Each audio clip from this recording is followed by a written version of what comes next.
All right. Well, I'm here with Gregg Donnelly, who founded Jack Donnelly. I really appreciate you coming on. Absolutely. Thanks for having me.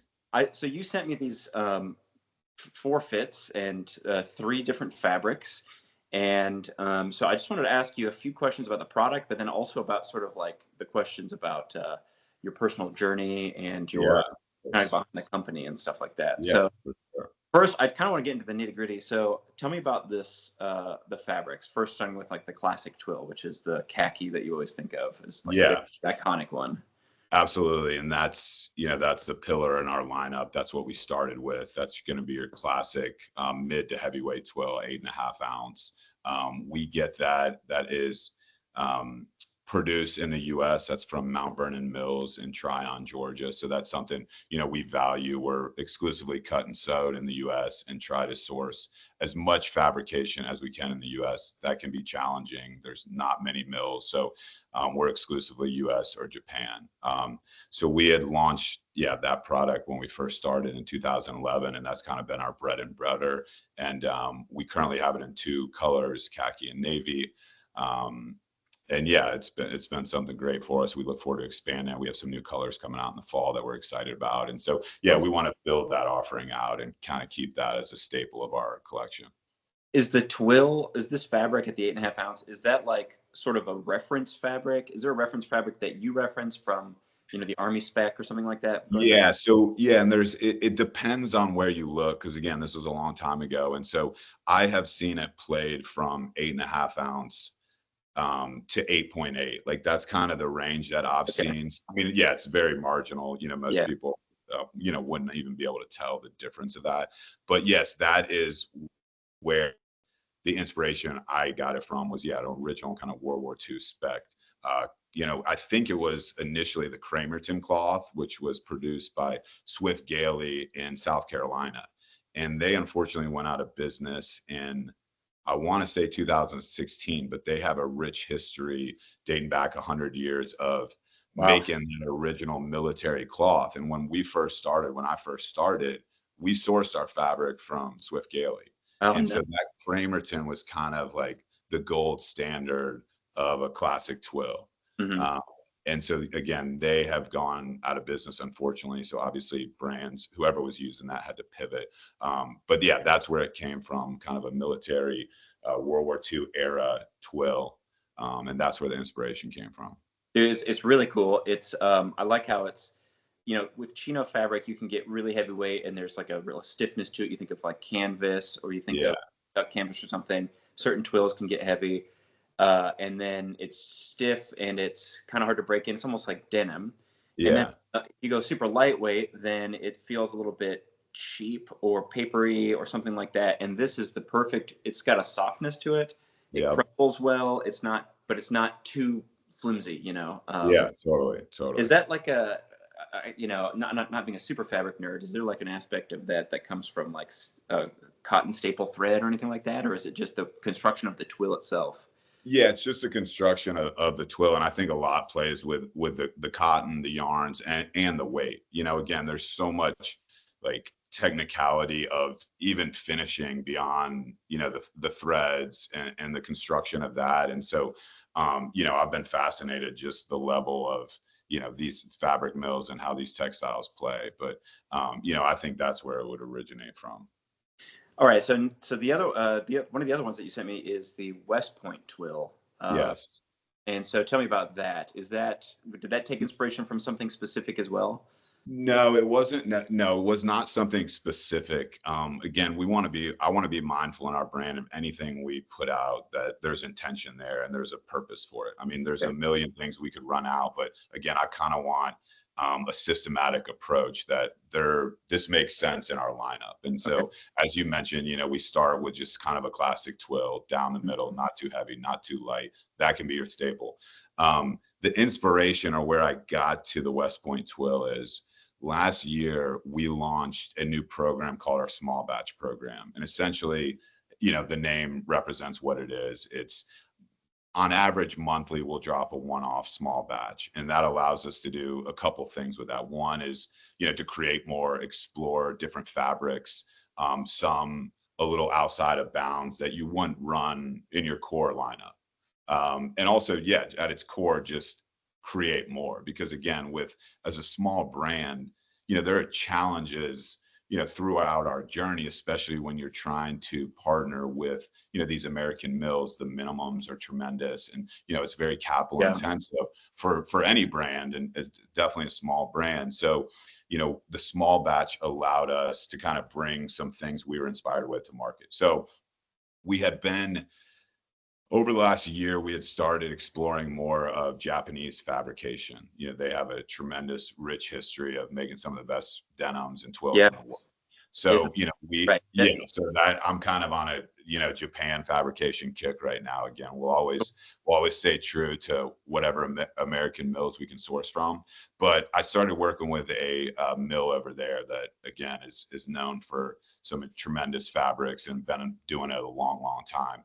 And I wanted a more refined twill, essentially. And so you could probably note the difference that Yeah. it's more tightly woven Mhm. twill. You can almost play it more in the dress up space. It's got a sheen Yep. finish to it. That'll eventually wear off and break in beautifully over time. But yeah, I wanted it as kind of a complement, a kind of, an addition to that core twill that has, although soft and has a good drape, is a little more, can kind of play rough or smooth. The Yeah. West Point twill is smooth and refined, Yep. and it's a tad bit heavier and weftier. So I was just blown away by that fabric. Really excited to introduce it, and we initially introduced it as a one-off in a small batch. And I think they sold out pretty quickly. And over wearing it myself, I said, hey, this makes sense to our line. This is something that would be really cool to be a staple. And now since then, we've introduced it as a core, and now we have four colors in it. So again, I was really excited to add that to the lineup, and that's kind of currently now turned into my daily driver. Oh wow, that's great. Yeah, I'm that of the three different fabrics. Of course, I love the khaki, but that one was surprising to me because, well, I guess yeah, the poplin did too. yeah, But I mentioned this in an email to you, but like the poplin, I'm sorry, the West Point twill. I kind of have this complex, I guess I would call it, with like anything that has kind of a sheen to it, even silk, yeah, right? So I'll wear tailoring that will be a wool silk linen blend, or it'll have silk in it, and if it's got too much silk, it's got too much sheen, or even yeah, mohair will do the same thing. yeah, You just, to me, I just, there's connotations there. So when I tried it on, and I paired it with a blazer that I had, yeah, I was blown away, like you said. yeah. And the sheen, like you said, I assume would fade anyway over time. Totally. And that's kind of part of the journey. It's not as intensive as like a raw denim or anything. I mean, just with casual wear and Yeah, wash, like it fades into kind of the sheen is gone, and the break in of that fabric is just an awesome super result. good. Yeah, Yeah. it's super good. So, and then I did mention the poplin, and I was curious about that. I saw you just introduced, I think, some chinos in poplin, or sorry, shorts in poplin. Yeah. Am I- The shorts were just in our core 12. Oh, It the wasn't, 12. Yeah, I was yeah, mistaken. Okay. yeah, no, all good. So the poplin. Yeah, the poplin was a cool story, and that's something that I had been on our radar for a long time. It was kind of, I knew that was what I wanted next to complement our classic twill. I had sourced a sample yardage from Swift Gailey in, I think this was around 2014, 15. And again, they were a gold standard mill of American fabrication. I mean, just they produce some just, yeah, beautiful fabric. So I sampled that, and I made a couple samples on it. Yeah, back in 15 or so.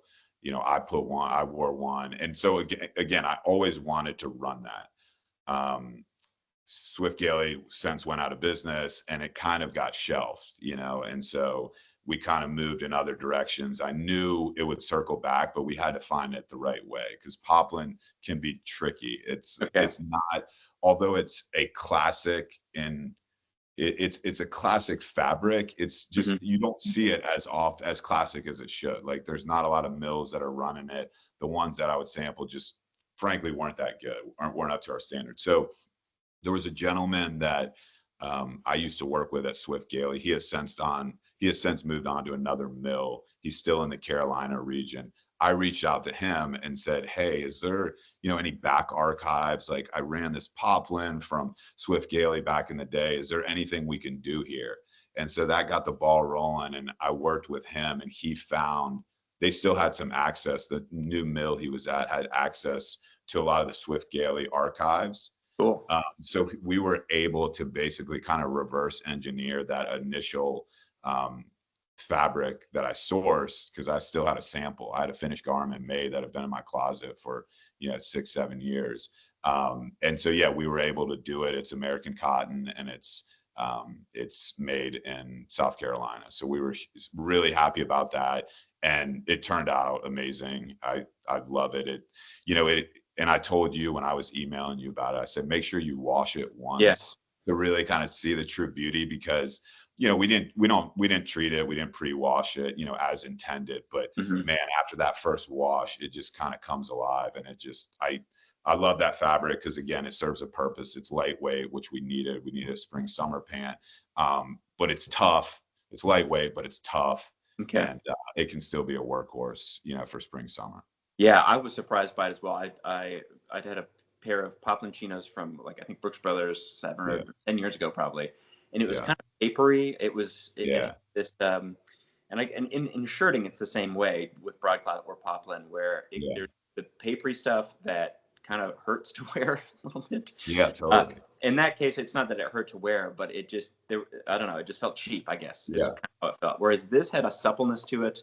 I don't know how else to describe it. It's kind of supple. It's kind of, especially after washing it, it's not as, I'm sure I could iron it to get back to that smooth finish. That Absolutely. Poplin, but just straight out of the washer, hang to dry. It's really impressive. And well, I appreciate you saying that. Yeah, that was great. So, all right, so let's switch to fits. I want to talk about fits a little bit. I'm curious. Yeah. So, what was the process to develop the 4 fits? Obviously, you kind of got your World War I, World War II. I mean, the large fit, the 01. But then from there, were you, how did you develop those fits? Were you finding period correct garments and kind of copying them? But then you got size ranges. You got to scale up and down. So, like, it's, it can be an arduous process. I mean, fit, it's something that's still very much on the forefront of my kind of daily thought. Fit is just so crucial, as you know. And so, I had, again, as I mentioned, we came out of the gate with our 01 relaxed. Again, that was sourced, that was inspired by those specs from an actual garment, from that time period. Granted, there's still some tweaks to it. I mean, I don't ever want, we're not a replica brand, I don't think we're inspired by certain things, but we're not here to replicate anything. So that was kind of the inspiration. We tweak it, obviously you get samples made, and it's kind of, I've enjoyed this process because I'm essentially making it for myself, in the sense that, not from a selfish standpoint, it's just, I'm the consumer as well, So I've always kind of been the fit tester and done that journey on my own in collaboration, with our cut and sew facility. So we came out of the gate with our 01, and it was right time, right place. But, as we grow and your customer palette increases, you say, well, hey, we need something, more modest fit or slim, and again, the drill. I mean, some things are cyclical, a big fit could be in. There was a time where slim fit was kind of forefront. So we went kind of from two ends of the spectrum: relaxed fit, then we came out with a slim fit. Okay. It was a cool, exciting introduction at the time. I said, listen, again, we want something more stylish, more tailored. We came out with a slim fit. We did that for about a year. And then I said, hey, we need something in the middle. So that was the 02 straight. That was next in line. And that really zeroed in where, you need that fastball down the middle. And that's what that achieved. And then I think in maybe 1920, we started developing, it was Ivy inspired. We call it our 03 tapered. And it was essentially, and over the years, I've enjoyed connecting with a lot of our customers and stuff, and dialogue, and, I'm in some of the chats and stuff. And so there were a lot of guys that came to me and were saying, there's really a gap in the market for a traditional rise Yeah. pant that has either a taper or a straight leg, because prior to that, to get a traditional rise, you'd have the baggy pant, the Right. baggy leg. And so Yeah. it was basically, a combo of that. And that was kind of really cool to go through some archival stuff, because that fit was inspired time and place, Ivy style. Yeah. Um, and so that was our last fit we introduced. That has done very well, and which is really cool to see, because people gravitated towards that, and it seems like there was definitely a need for that. And so yeah, right now our O2 and O3 are our best sellers, and that's where most people I go. was going to say, I would think that would be the case. The O2 is the one that I would go for if I was going to wear it casually with a chambray, kind of like you're dressed, or Yeah. with a knit or something like that. And then the O3, I think is the perfect way to wear, especially with the West Point twill, Yeah. dressed up with a blazer or something Yeah. like that. Yeah. It's perfect, fantastic Yeah. for that. And okay, which one's your favorite? I'm curious. What's your kind of go-to? Yeah, it's a good question. And again, it's fun to have the four to pick through, because I kind of oscillate and go through different phases. Right Yeah. now, I'm on the O2 straight kick. Again, that's my go-to. Hmm. As you mentioned, O3. If you're dressing something up, if I'm getting a little more traditional or formal, I'll go Hmm. O3. But I'm kind of very recently been playing with the O1s a little bit. I've been having fun with that, because again, you see, it's kind of, not that we're chasing any fads or trend, but I've seen some guys with the kind of baggier fit, and I said, I hadn't worn ours in a while, and I got the poplin in the O1 and Oh, and cool. rolled it up, and I'm having fun with that. But I'm my go-to is the O2. Yeah, that's great. I was going to say the O1, I did a photo shoot with all four of these different Yeah, fits, all of them, every single pair, yeah, but shot from the same angle so people could kind of see the difference between them all. And I was surprised by how the O1, I kind of almost liked it, photographed the best almost, which was kind of yeah, funny. yeah, Now, it's not a perfect representation of real life because they're just pinned. Like I folded them up, ironed them, and pinned them. So with yeah, a hem, it would hang a little bit different. Um, but it's just so funny how, like you said, things are cyclical. And I saw another style blogger who pitches himself as like a style consultant for elder millennials. And yeah, his kind of funny take was like, Gen Z is going giant so that millennials can go straight. Like, yeah, yeah, yeah, yeah, because Slim Fit was big, in 2000, well, 10 years ago, and it still kind of yeah, hasn't gone away in mainstream.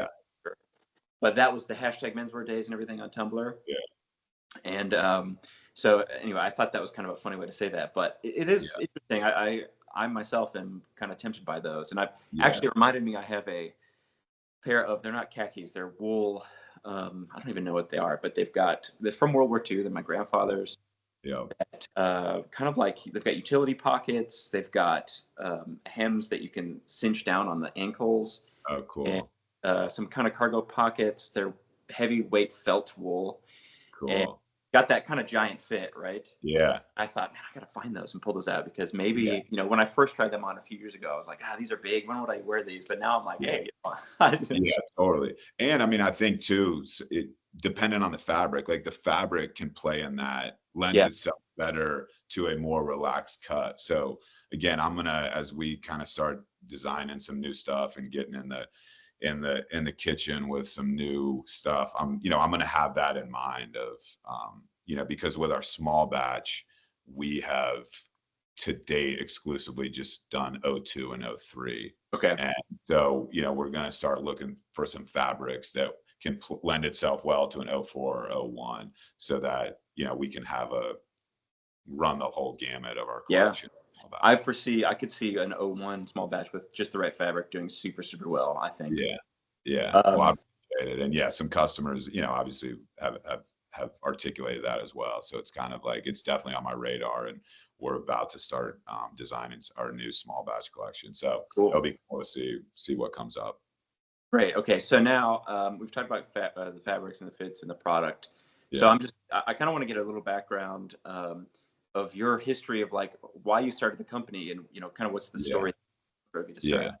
Yeah, so I launched our first batch dropped in 2011. So it's been about 14 years, and I've taken it very slow and been kind of very meticulous on our moves, and Hmm. being a small brand, obviously things take longer. So we've enjoyed that journey. I spent close to 2 years kind of working up the learning curve. I studied finance in college. Post grad, I did start working in the apparel space, so that got my foot going that way. And when I decided to start Jack Donnelly, I didn't know how to make garments. I really didn't know much about it. I was in the apparel space, but I was on the sales side, so I had no Okay. previous history. So I spent, yeah, about a year and a half figuring out how to do it, cold calling. I drove um, all throughout the Southeast, meeting with cut and sew, meeting with fabric mills through the Eastern Seaboard, all the way up to the Northeast. Yeah, just figuring out how to do it and putting the pieces together. So, that was, looking back on it, it was a really cool experience and Hmm. part of the journey, because you learn so much from that, like trailblazing on your own way. Certainly, it took a long time to get where we are. Yeah. Um, but yeah, I wanted to start Jack Donnelly. I always knew I was always inspired by style and clothing. I knew I wanted to do my own thing. And it was, I think at its core, just as simple as that. I grew up kind of with three inspirations from a stylistic standpoint. And one was Americana. I Yeah. love the made in USA element. I love the history of twills and denim, which now, when you look back, would be vintage stuff, which is really Yeah. cool to explore. Second was kind of traditional style, classic styling. I mean, I grew up exclusively wearing chinos and um, Oxford shirts and, the Yeah. loafers. And, that was kind of my daily stuff. So I was rooted in that. And then thirdly, there was kind of a military wear aspect of it too that inspired me, in the sense that, the quality of materials and trimmings, I always dug. And so I wanted to kind of combine those elements, to start, a Chino brand. And I wanted to do it in the US. And so, yeah, at the time I was there were some other players in the game. I don't think they were necessarily targeted to a younger demographic. And Hmm. certainly that's not where we've targeted either. There were some players that I came across, and I was thinking, how have I not heard about these brands? So yeah, I just wanted to put my spin on it. And yeah, it was 14 years ago we launched our first batch, and we've been running ever since, and still got a lot to do, which is exciting. Yeah. So that brings me to my next question, no, the kind of our last question we're going to finish with, which is, what's the roadmap? What's the vision that you see going forward the next 5 years or however long? Like, what's the Yeah, yeah, road yeah. I in mean, mind? simply put, a lot more of the same. And I say that in the sense of, at Jack Donnelly, we value, consistency and, integrity of product. And I always wanted to, what we roll out, our ideals of our brand, I don't ever want to abandon that. So that's what I mean by a lot more of the same. More specifically, we want to add more options to our color palette. Yeah. Certainly in our twill chino, we want to be at 5 colors that you can consistently get. So Yeah. that's coming this fall. Um, we want to build out our core line. Again, I still think there's some gaps where we could have a staple there. Okay. And then, yeah, I want to do a lot more on the small batch. I want to keep creating, but we want to stay in the bottom space. There's still a ton to do there. And I don't, I want to be the best at that. And that's where we kind of plant our flag. And, I want to be mindful not to get distracted. Obviously, um, being a fan of clothing and style, there's a lot of things, yeah, I'd love to make, but I just, we want to stay focused. Because I think, although we make a tremendous product, the mentality I want to have is, we're far from making our best. And so that's a constant pursuit. Yeah. And we're still working our way up the learning curve. There's always some things you can learn, or there's there's other mills maybe we haven't found. And so that's a fun part of the journey. Like, for instance, these will be reflected in our fall release and moving forward. But we had been sourcing buttons from this supplier. They're in the US. And again, they made some of the original military graded buttons, Cool. and it's a melamine material, which Okay. is, I think, um, one of the hardest, like, quality materials you can make. So anyway, my point being is we had just ordered those buttons to run exclusively on all our garments. And Okay. so we had been working with them for a year or two, sourcing their buttons, but there was a specific button, and you'll know it when you see it. It's on a lot of the military, chinos and some of the kind of chore coats for the Okay. military. Anyway, so my point being is there's still a lot to explore. There's still a lot to learn, and I want to stay kind of steadfast on that approach. Cool. Yeah, that's great. I mean, because yeah, instantly my mind goes to, when are you introducing a cool chambray or something Yeah, like that, right? yeah, yeah, Shirt.